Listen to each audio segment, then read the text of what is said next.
அந்த காலத்துல ஒரு ஹீரோயினை பல படங்கள்ல நடிச்ச 10 வருஷம் 20 வருஷம் ஃபீல்டுல சக்சஸ்ஃபுல்லா இருக்கிற ஒரு ஹீரோயினை எவ்வளவு பேருக்கு தெரியுமோ அதை விட 10 மடங்கு அதிகமா இப்போ சோசியல் மீடியா இன்ஃபுளுசர்ஸா இருக்கவங்க உலகத்துக்கு தெரியுதுங்க, சொசைட்டில தெரியுது.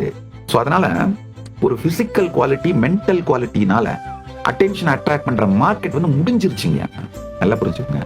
எல்லாருக்குமே அடி மனசுல அவங்க எப்படி இருக்கணும், எப்படி இருந்தா பெஸ்ட்னு ஒரு இமேஜினேஷன், கற்பனை, ஒரு ஏக்கம் இருக்கோ அந்த மாதிரி பர்சனாலிட்டியா நீங்க இருப்பீங்கயா. அப்ப என்ன ஆகும்னா அத்தானா பேருக்கும் நேரடியாவோ சீக்கிரட்டாவோ உங்களை பிடிக்க ஆரம்பிச்சிடும், ரசிக்க ஆரம்பிச்சிருவாங்க.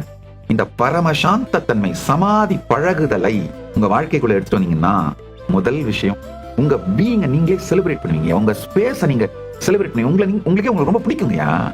உங்க பீயிங்க செலிப்ரேட் பண்ணி உங்க ஸ்பேஸ செலிப்ரேட் பண்ணி சுத்தி நடக்கிற எல்லா கிரௌடட் ஸ்பேஸோட நெகட்டிவிட்டி அத்தனையும் வந்து உங்களுக்குள்ள கரைஞ்சாலும் பல நதிகள் வந்து விழுந்தாலும் எப்படி கடல் தன்னை செலிப்ரேட் பண்ணிட்டு இருக்கோ அதே மாதிரி நீங்க செலிப்ரேட் பண்ணிட்டு இருந்தீங்கன்னா அதுதான் ஆக்சுவலா ப்ளூ ஓஷன் மார்க்கெட்டுங்கயா. இந்த மார்க்கெட் இன்னும் யாரும் டச் பண்ணாத மார்க்கெட்டுங்கயா.